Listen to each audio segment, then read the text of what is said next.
sorry, not the difference. The topics for today are going to be, first of all, a very quick overview of the main interface, the controls of to manage the area of the Power App, and probably we're going to cover part of the Power Automate too. And then we are going to see a few samples with the templates, just to quickly introduce each of these two tools, Power Apps and Power Automate. And then we are going to do a basic Power App just to introduce the actual controls inside the app, like the elements that you add into the screen. I hope we can cover all of that today. So next time we can get started with a few important settings of the Power Apps. Okay, so let's start. Now, from this screen, which I open just by typing portal.office.com, I can see the apps that are available for me. However, it's not showing everything. Let's click here at the bottom where it says All Apps. And here we can see it says Power Apps and Power Automate. I'm going to open both. Okay, it's opening. Now I'm going to, okay, sorry, let's skip this. And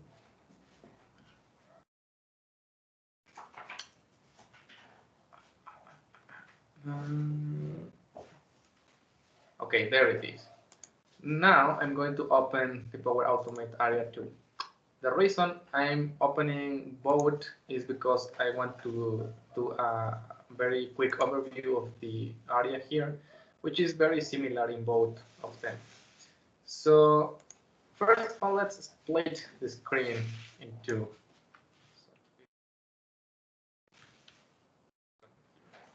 All right.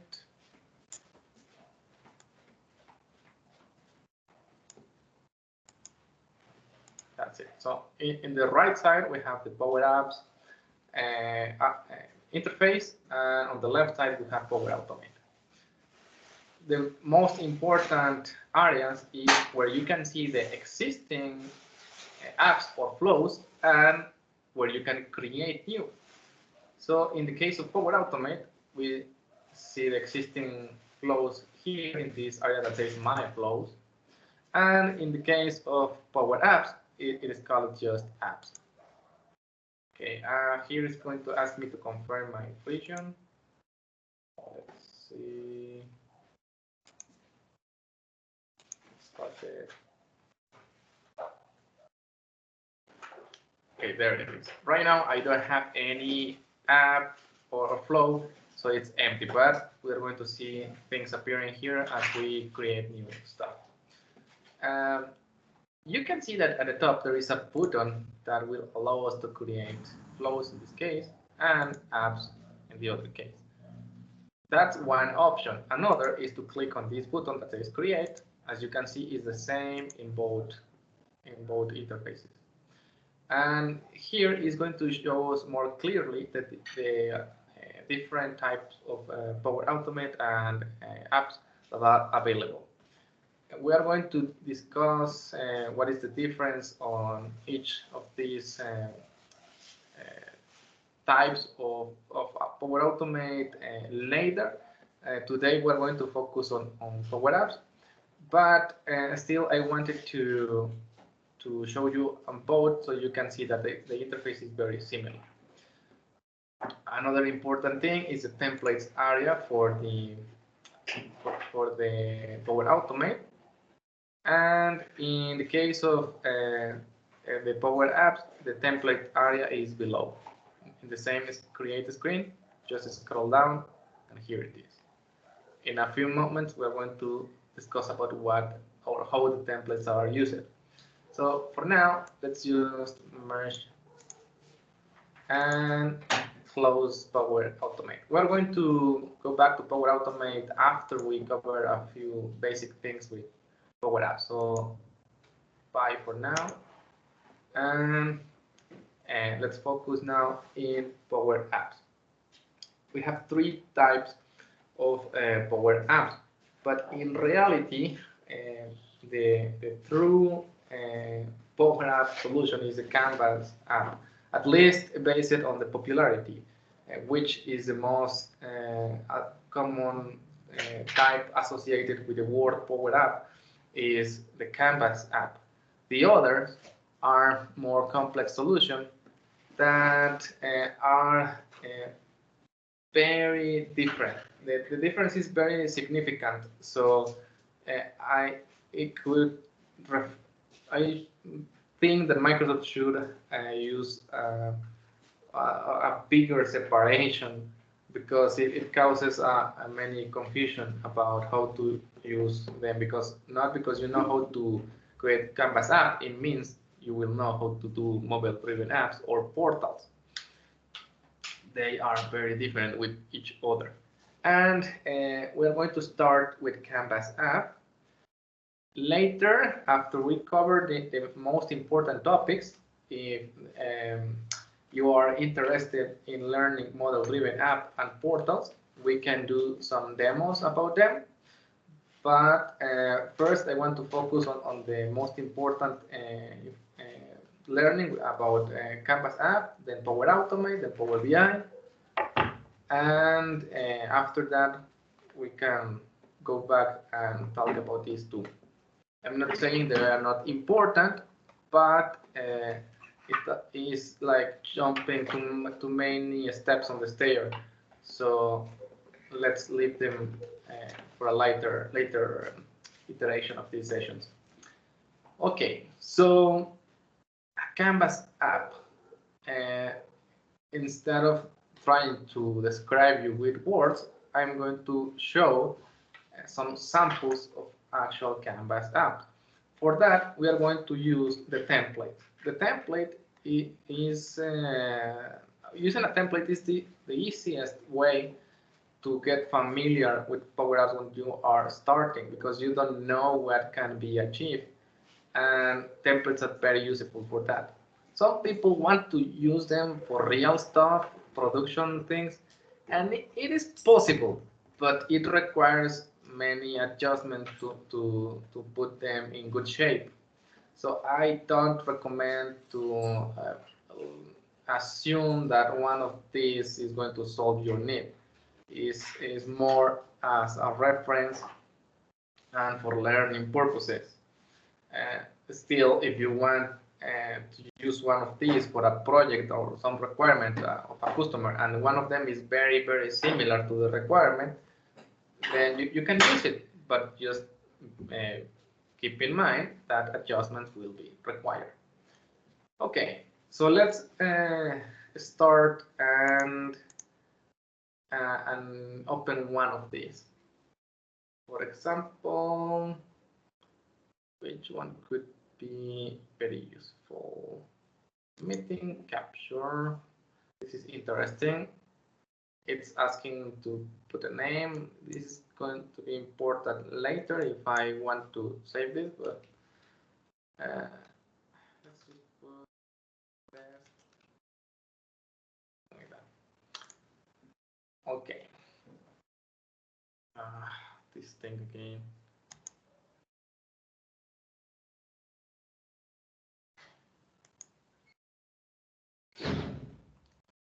All right.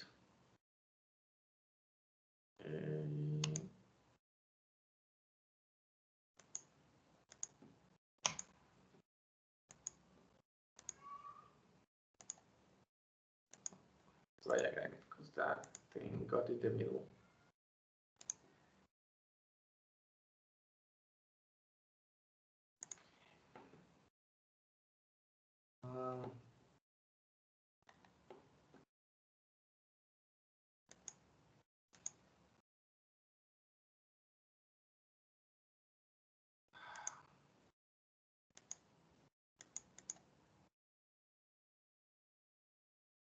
For some reason it just keep appearing, and this interrupts the process of. Let me see if I can skip that by creating an empty app.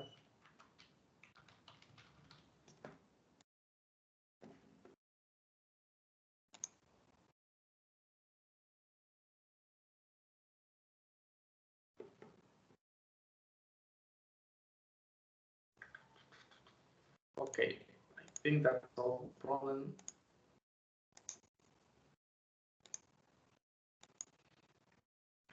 Let's try again.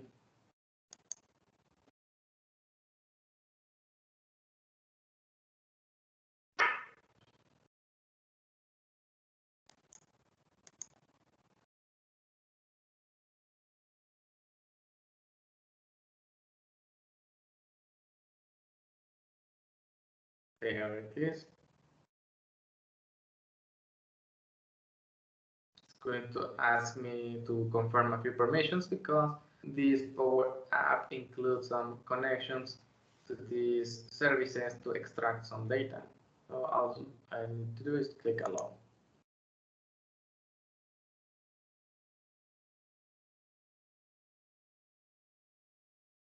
Okay, so this is a Power App, and before showing you the area here, I'm going to execute this Power App right away so you can see it in execution. So let's click on the play button at the top in this top right corner.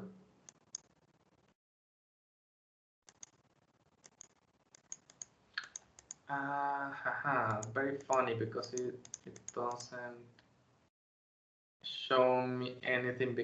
I think it's not detecting meetings. Let's jump to another thing. Okay, there it is.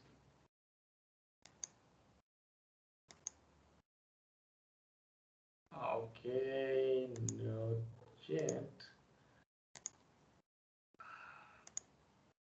Okay, that's good. Notes here.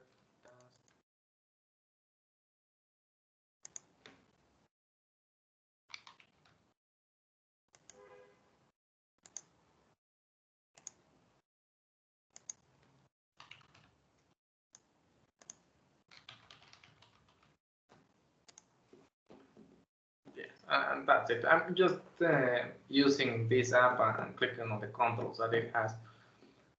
But let's now talk about the actual development area.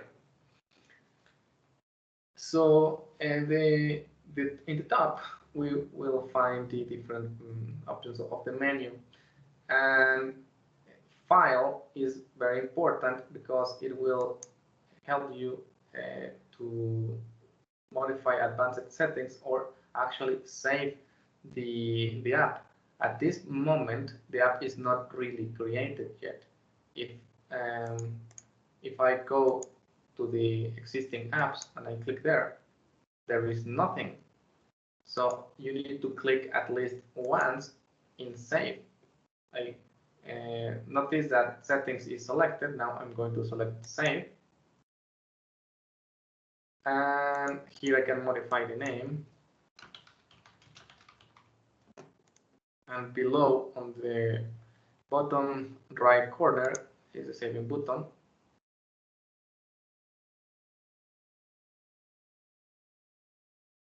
And that's it. The Power App is created. Let's go back. Let's refresh here.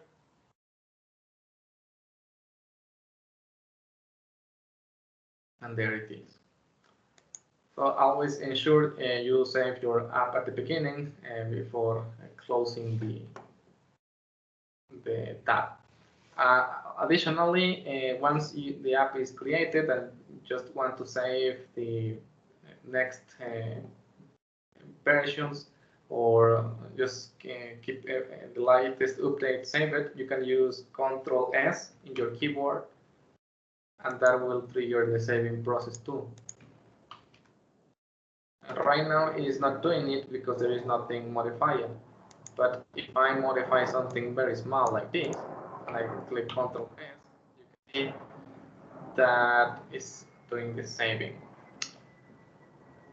Okay, so that's the important part from the file menu. There is all the other things that are going to be very important, but we are going to go back here once it's time for that. In the home menu, you can see some options, and an important one is to create new screens.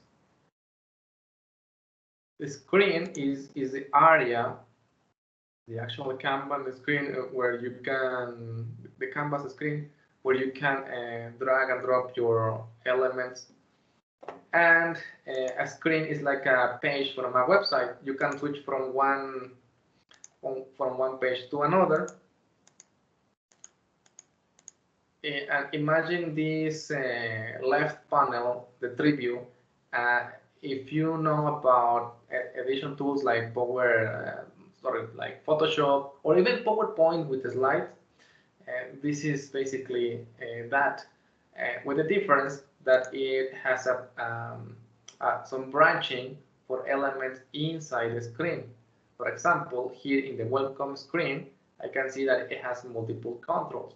Let's click on one of them, and we can see it is highlighted on the app to tell us which control is selected on the tree view.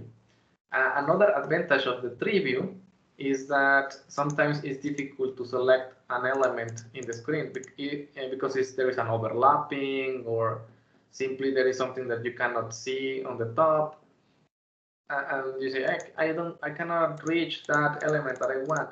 Okay, so you can always use the tree view to reach that element with ease. Okay, another thing from the home menu is going to be these themes that it has, but normally one will set the colors directly on the controls. Still, if you have a need to use this for a very quick app that you are developing, it's possible. I'm not sure if the changes are going to be reflected here, because this template might not be fully sync with the themes. You can see there is a small changes happening here, because not all the controls are following the theme rules anymore. Due to the high customization that it has, is just working for a few controls. But if you are starting with a power up, a very basic power up, there is a good chance that these themes are going to be useful. Okay, there is some formatting controls above, but now let's move on to the insert option in the menu. Here you see where the magic happens, because we can add the different controls into the screen, and we are going to use this in a moment. I think it will be easier to explain this in an empty app, not this one. The only purpose of this template was to show you how a Power App finished can look and what kind of things you can achieve. So the purpose is fulfilled. So let's close this. We don't need it anymore. And just to finish the template topic, let's open one more. Just one more, and then we switch back to the empty Power App. Asset checkout. Yeah, this one looks good. Create. This is a Power App to manage the assets of the company, like the devices and other things, basically the hardware. And the good thing about these templates is that it's not only to give you the ideas about the thing that it already does, rather is to inspire you to use this type of displays for different purposes. like a product catalog or a form when you receive new customers in the office and you want to capture their information and start the process. So there is multiple things that you can implement in Power Apps, and taking a look at the templates area will give you very good ideas about how they can look. Okay, so let's execute this app, and then we finish this template topic. Okay, this is just a catalog. I click on the products and they open in their own screen. Not very complex, but it looks good. Easy to understand what is going on. A home screen, a review screen, some details, a page of the product, to reserve the object, confirmation screen. Yep, I think that's more than enough with templates. So let's close this. Okay, let's go back to the empty app. I'm going to put a brand new Power.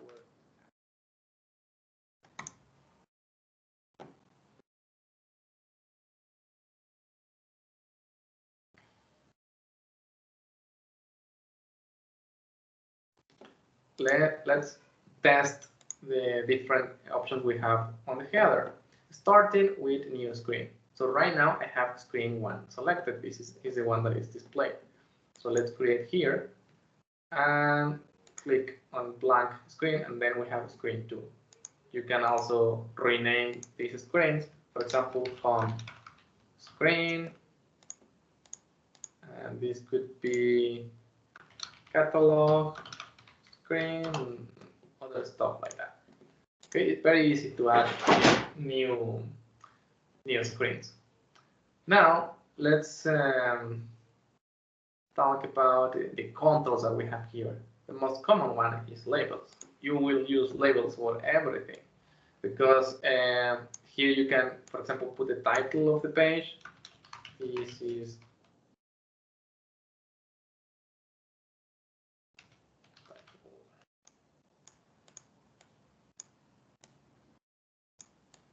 and you can change the style here in the properties on the right side panel. For example, I can center text, make it bigger, or change the font.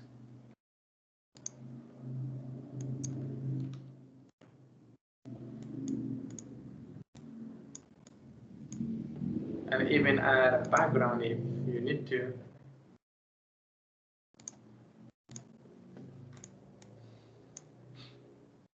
Right. Very easy to use labels. And you can also use labels for sections or for field names, etc. Any text that you need, you do it with a label. Even the results, you can calculate things in a label. For example, this is a result. And let's see if we can do an operation here.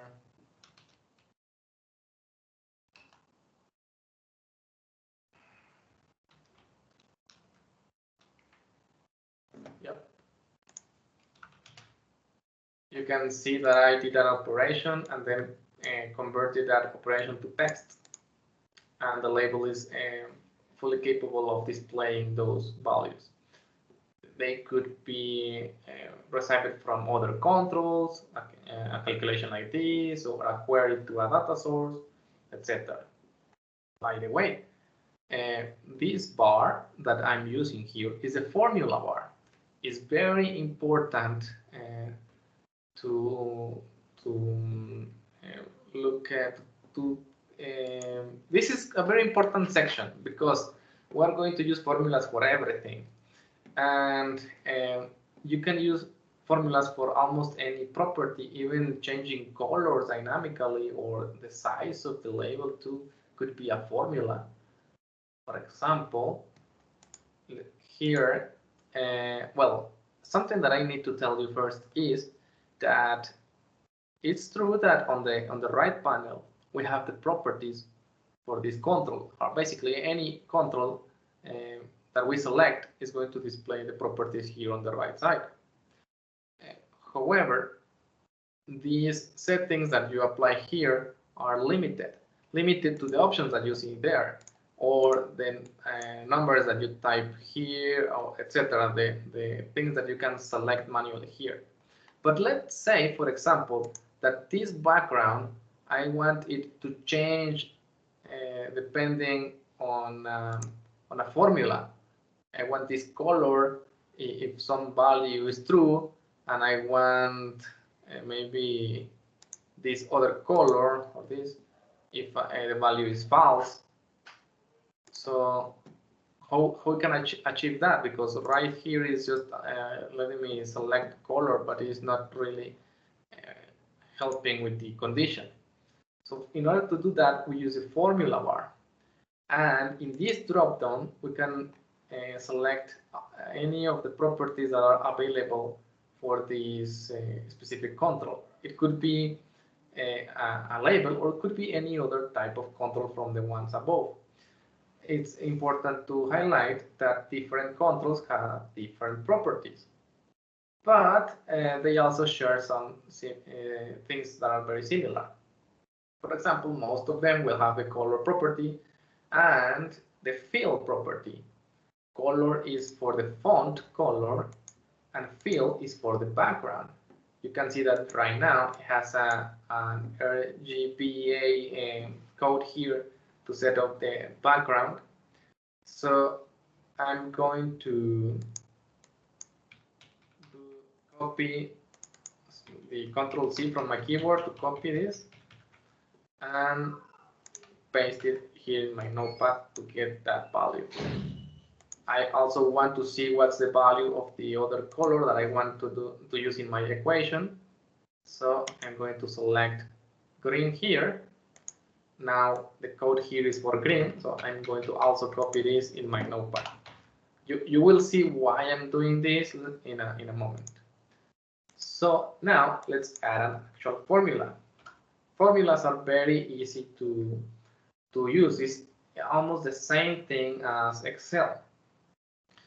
And you have to type the name of the formula. In this case is the if condition, and open and close the parentheses. Is the name of the formula on the left and the content of the formula inside parentheses.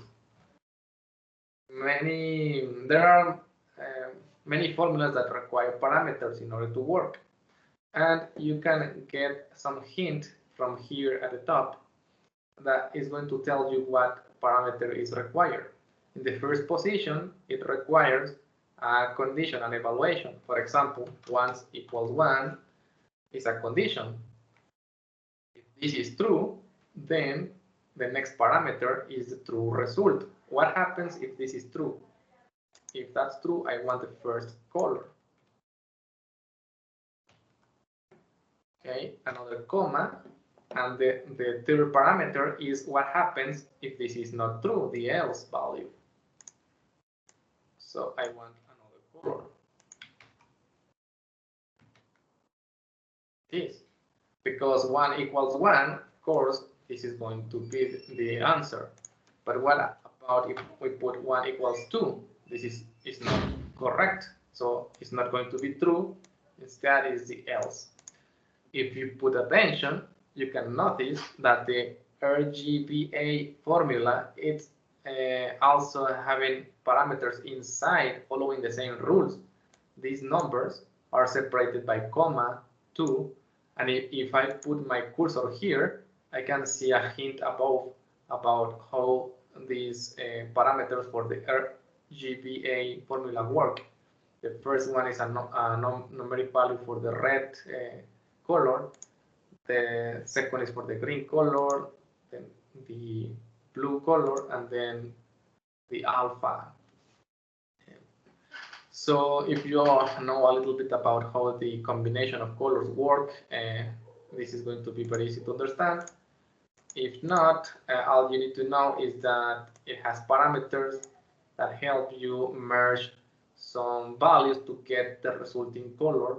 In this case is this orange. And in the case of this other RGBA is this lime or green color. Okay, so that's a very quick introduction to formulas. We are going to see this in more detail later. For now, let's continue with the controls that we have above.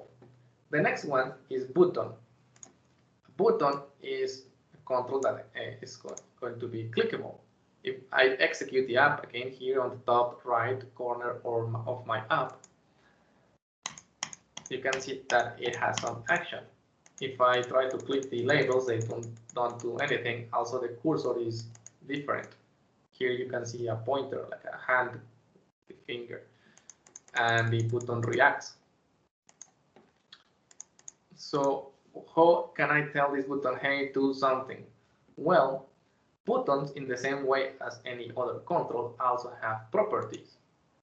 And if you select one property, you can change the value here in the formula. We know that there are some properties to modify in the properties panel here, like maybe the color or the background are things that are going to be very useful to modify them directly there. But there are many other things that is not that helpful to do it here, and rather we use the formula bar. For example, the event on select. This one is a property of the button, which is also an event that is executed when you click on the button. You will also see later that this event is also present in other controls, not only in the button control. But this is the one where we are going to make a more meaningful usage of this event, and once you understand how this works, it's going to be easier in other controls. Okay, so right now we can see it has a value of false. It means this button doesn't do anything. If we want to do something, we need to put the operation here. I'm going to use a very simple formula. And because we are talking about formulas and other things like that, I'm going to slow down a little bit. I was talking very fast because the other stuff was very basic. But for the formulas, I want to take it a little bit slower so it's easier to understand. Okay, so let's say that you want to send a value from this button to another label. So let's add another label here. And I'm going to put a text here that says button result. Quotes, nothing else, just that. So how can I send a value from here to here? Well, there is a very easy way to do that by creating a variable. The thing is that this button by itself cannot modify this other control. One control cannot modify the properties of another control. For example, I cannot say something like, what's the name of this label? Label 3. Label 3 dot text equals new text. This operation is not going is not really going to do what we expect. I click on it and nothing is happening because from the Power App perspective, this is a question, not an assignation. I cannot modify one control from another control. So how we do that? We pass the value through a variable. The variable can get what you want and put it in another place. How we create variables? Well, there is different ways to create variables. The easiest one is by using set. Always open and close the parentheses and put your cursor inside, and you will see very easily here the hint telling you what to do. In this case, it's telling me to put the variable name first. So variable 01, comma, and then the value. The value will be, this is the, okay, so let's execute this. Sorry, of course. I'm creating the variable, but I'm not using it yet. I need to tell the other control to use that variable. So how I do that? First of all, you need to understand that you can merge two text strings by using the ampersand. That's called the concatenation. For example, you can put this and is putting this text together. And it can do the same with variables and other objects that contain a text value. So this is variable 01. And you can see here in the result that is merging this text with the value of the variable. Okay, if we change the text here in the button,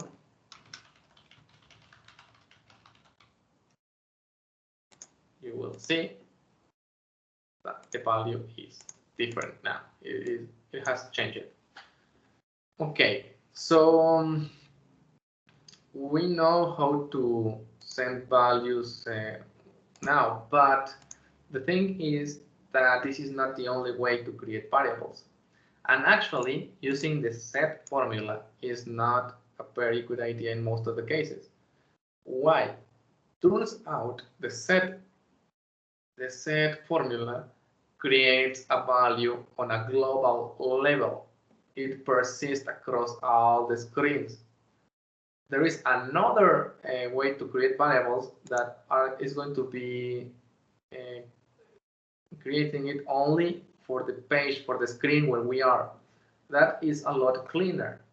If you are familiar with programming logic, is like creating your variables inside the function where you need them, not in a global context. So avoid set whenever possible. A few cases where set is going to be useful when you initialize your app and you want to set real global variables that are important. Maybe some data from the user that you want to persist across all the screens, then set is a good option. But in most of the cases, you will use another thing. Before showing you that formula, I'm going to rename this button. And I'm going to put a text here on the properties panel by saying set variable. So we know this button is using the formula set. Another thing to take in account is that it is a very good idea to start naming your important controls. Some controls are not very relevant, like labels or other things that you put in the background. There is a bunch that will indeed be very important in your app, and it's very useful to give them a name so you don't lose the track later. And this can get really, really messy very fast if you don't have a proper protocol to say, hey, let's stop and name the controls that I have added, and then continue. So in order to name controls, my recommendation is always put something at the beginning that tells you what it is, a label, a text box, a date picker, a button, etc. So I will leave the full word button at the beginning. You can make an abbreviation of this like this, or people just put the B there, and use whatever helps for you. But I'll always put something to remind you what is that control. And later you're going to see why that's useful. For now, just trust me. So let's put a name here, and this button is that's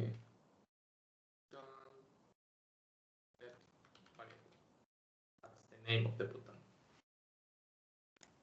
All right. So now let's add another button.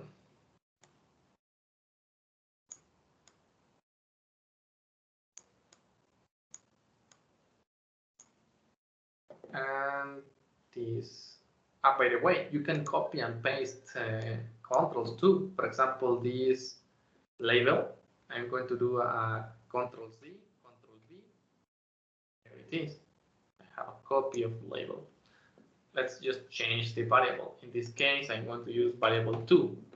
But you will see there is an error because that variable doesn't exist yet. That's fine. I'm going to create it in the button.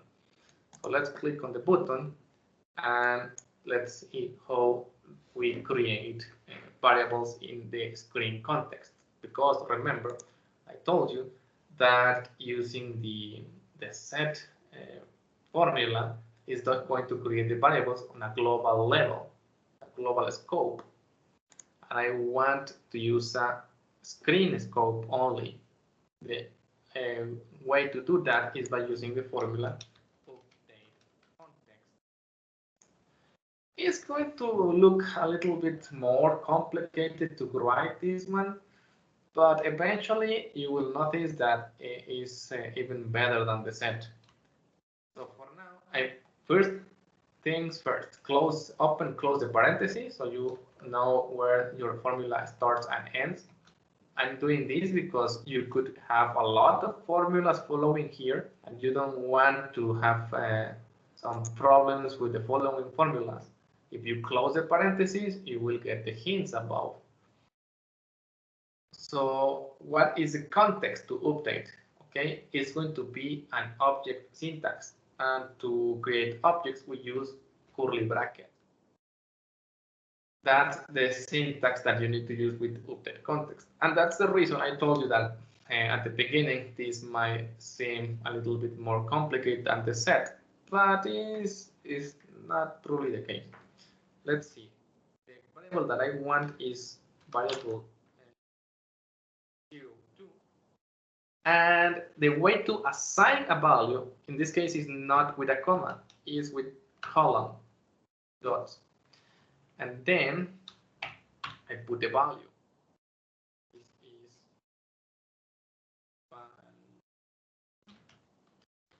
other variable. And there it is. You can see that the error below has disappeared because the variable now exists. Let's click on it. You can see no error here. Excellent. So let's test this.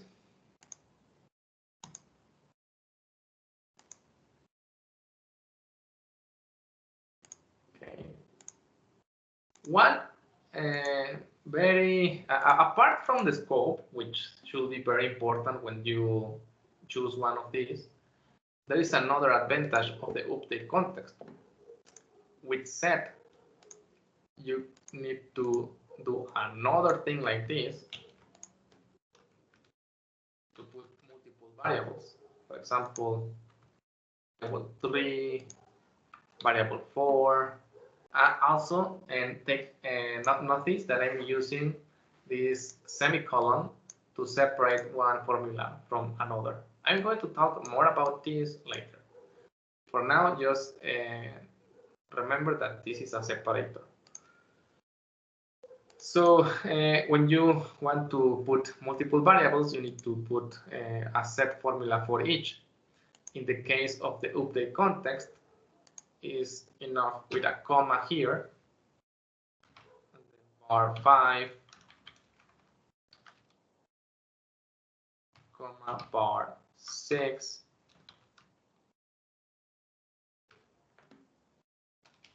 okay? So you can see this is a lot cleaner, more compact.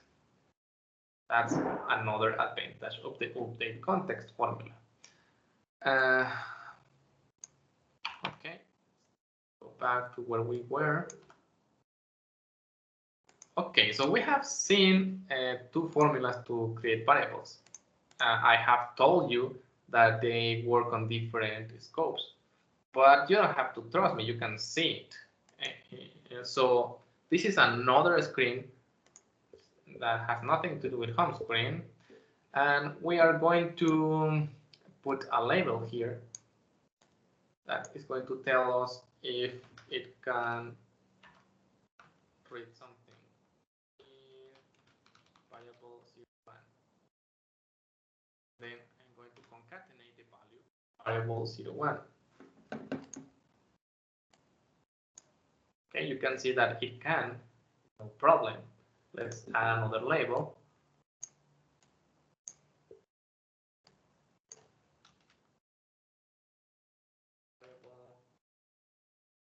For the people that doesn't have a very good programming background, the double quotes is just to type fixed text. This is not any code. So let's put the ampersand variable. You can see that it's not even in the results, and it's throwing me an error because it cannot reach it. This variable literally doesn't exist on this page. This is the easiest way to see that difference. Variable 1 was created with a set command, and variable 2 was created with update context. Therefore, variable 2 doesn't exist in the next screen.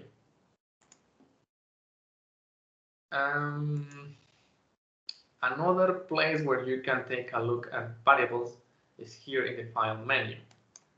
So let's click here, and below we can see variables section. I'm going to click there, and you can see that it tells you what's the scope of the variables. Here in the global scope, we just see variable 1. In the home screen scope, we see variable 2. Let's create another variable in here.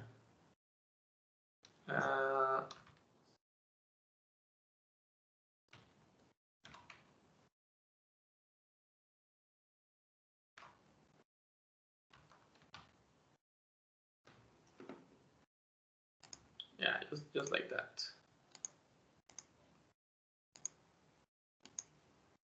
If we go here in the global, now we see two variables. Let's go to catalog screen. I'm going to try to do this faster, so let's just copy and paste this button. Copy to catalog screen here, but let's name this, and actually click on it. Okay, now go to File tab, Variables section, and you can see that there is a variable B in the catalog screen scope. Not many people use this area to look at the values. This is very useful. Sometimes you get lost with all the operations that you have, or where are the variables, how many variables I have. So this place is very useful to keep track of what's going on with your variables. There is another thing here called collections that is going to be very useful too, but we are not in that topic yet. Okay, so until now we have seen labels and buttons. Let's conclude today with the text input. So in this screen, I'm going to add two boxes. Yeah, two boxes right there.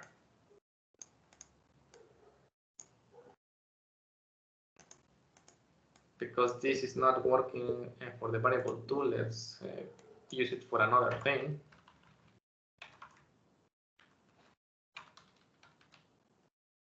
Put the result here.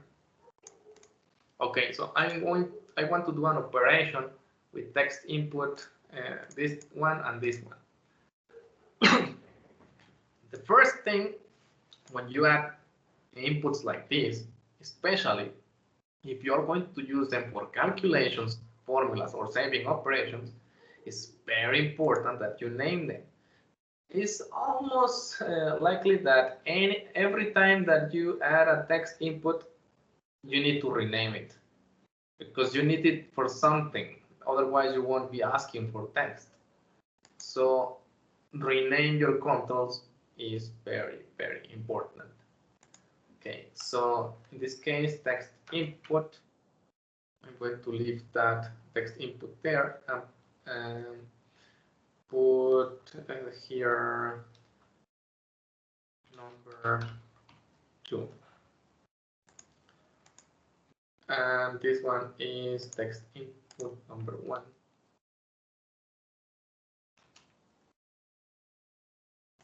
And this button is going to do the calculation. Let's put some text in the button. Okay. And now let's do the operation.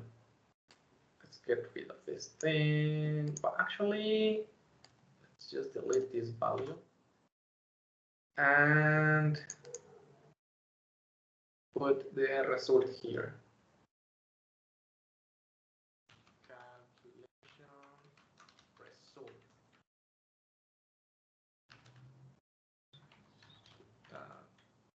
Variable name. So how I'm going to do the operation? Well, taking the value from the text input 1 and the text in the number 1 and the number 2. So let's put the name of the control. I need them for a formula. That's the reason it's very important to put names to our controls. So text input number 1 dot text. Come on.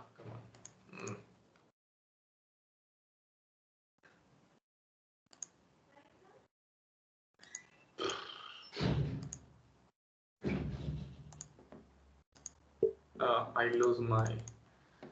Okay, I have to type it again. Be careful with the backspace button because it can also delete your control. Okay, so calculate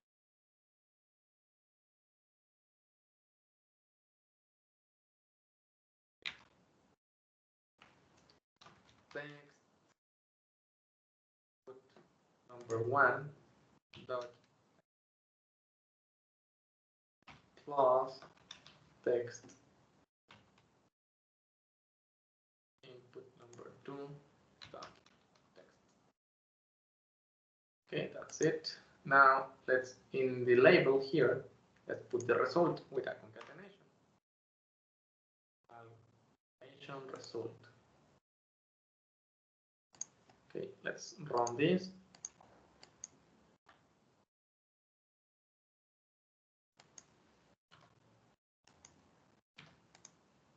There it is. We can see the result below.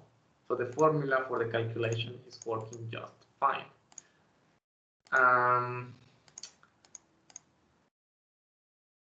But there is something that doesn't seem good with this text box. Let's see. We can put text and it's not throwing an error on this. We want these text boxes to use them for numbers only for calculation. So how we can restrict this text box? to accept numbers only. Well, it's already here as a setting in the properties panel on the right side with your text box control selected. Just look for the one that says format and change it to number. Do the same with the other text box, here format, and switch to number, and that's it.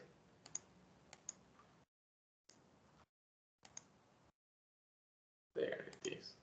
If I try to type text, it's not going to allow me. It immediately deletes the text that I typed just as I type it. Okay, there is more controls like galleries, tables, forms, etc. And we are going to talk about all of that later. But for now, that's a very good introduction to the Power App. Let's recap. We talked about the labels, how we can use labels for multiple purposes like titles, results, field names, etc. We also discussed how to change properties, formatting things like color with a formula. And we talked about how to create the variables in two different ways. The global scope by using set formula, and the page or screen scope by using update context. Also, we saw how to add text input to perform some actions with that input, like a calculation, with the button, and the same approach using the previous screen by using a variable, sorry, in the page context, and then print the result in the label with a concatenation. Okay, very simple, very basic, but still very important to talk about this concept.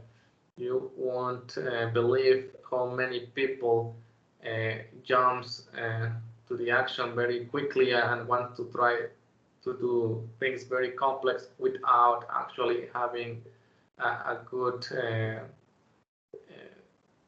understanding of this basic stuff. Like Mr. Miyagi said in the Karate Kid movie, first you need to do the, I don't know what's the way to say this in English, but when he cleaned the car and cleaned the floor, do it many times, repeat, and then you have a good, or you are comfortable with the procedure. Okay, so that's it. Another very important thing that you should always remember: the names for your important controls. For example, this one is the context button. So let's rename this button.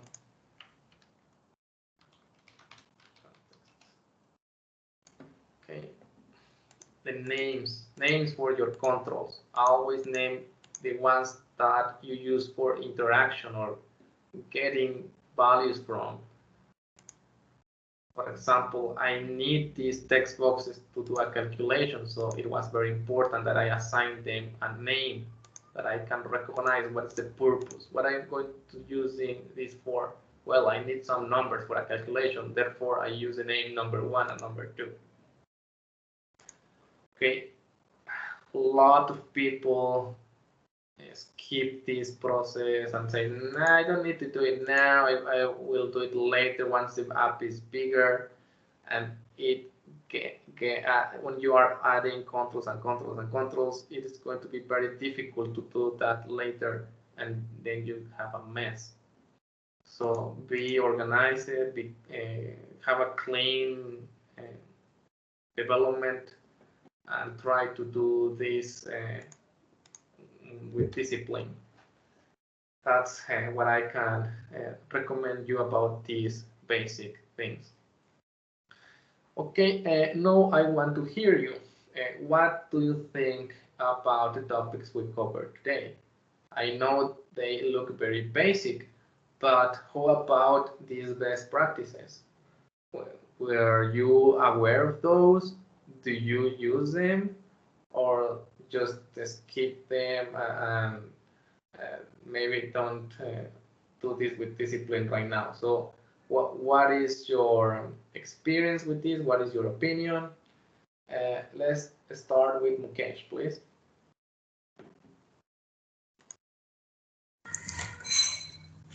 Yes, actually, it's a very knowledgeable, we can say, demo, and we get some idea about basic things like labels, text box, and other things.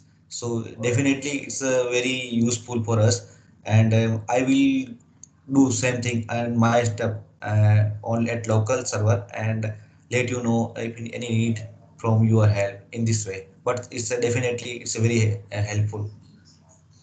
Thank you. But did you knew about these best practices before, like the variable declaration, the No, difference? no, no. I've seen first time this ones. Okay, thank you. Now, Emmanuel, please. What is your experience with this variable declaration and naming controls and these basic best practices?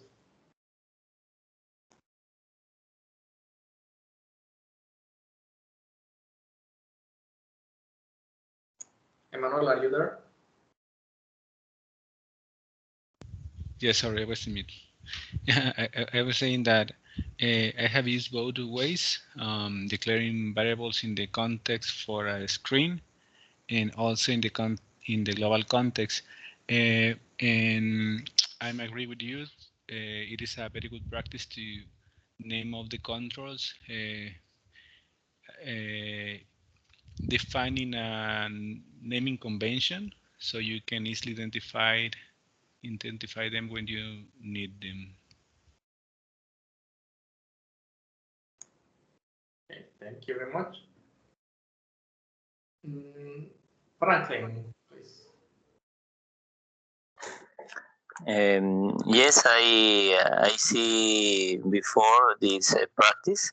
I think they are very useful. I am new in Power Apps, but the local and global variables is too much using in another language. Okay, thank you. Another thing that I forgot to tell you is that the reason is good to keep the control type at the beginning of the name is because all the objects are basically in the same bag. So for example, if you put here another, if you try to type in the name of a variable or an object, you can see that all of them appear here. And it's going to be very hard to distinguish what is what if you don't put something to give you a clue. For example, now I know these are buttons, but imagine that I have a label that, with a name that is very similar to calculate, and the button is also very similar to calculate.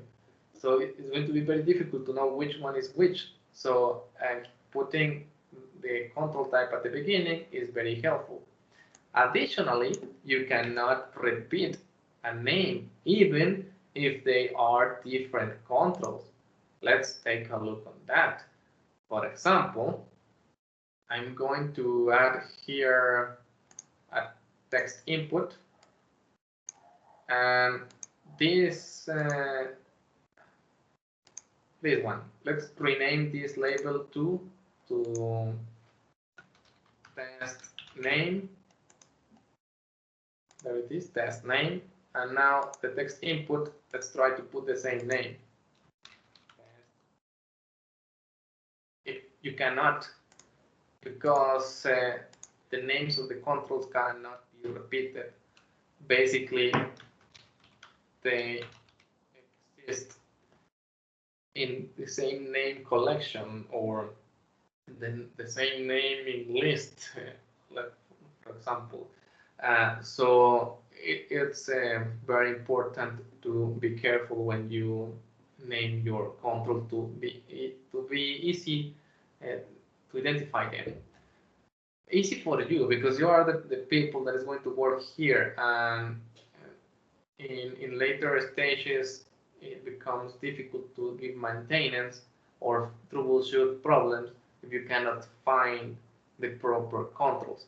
Also, when you are working with a team, you should not expect that they guess what is what. You need to be clear so the work is easy for everyone.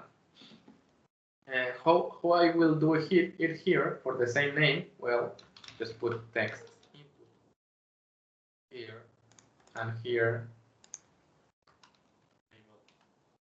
It's the same. I know the part on the right is about the purpose, and the part on the left is the type of control. And that's how I solve that challenge. Okay, that's it. That's all for today. I'm going to save this app.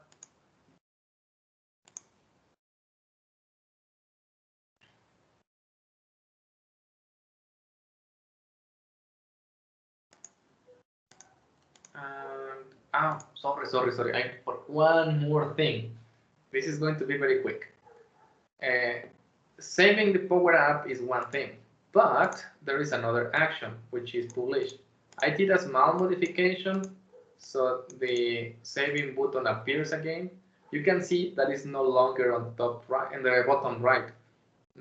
Now the app exists, the saving is going to appear here. I'm going to click there, and there is another thing that is going to show up, the publish button. So what's the difference between saving and publish? Saving is just to save a draft. If you have already shared your Power App with some users and you want to work on your Power App and then save your progress, but you are not ready to show that to the end user, you use the save only. But once you are ready to show your change to the end user, you use the publish. Publish is also going to do another thing, which is the version generation. So let's click here where it says see all version.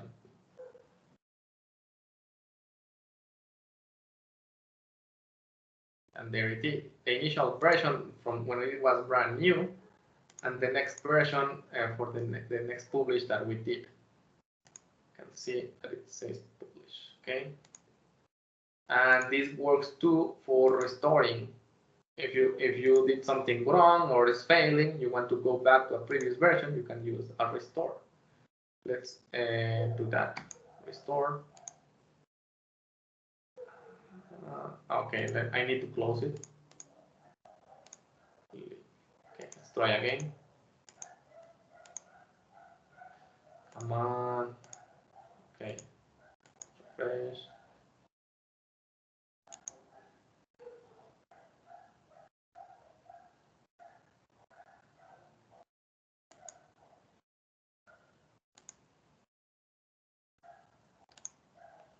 Details and then versions.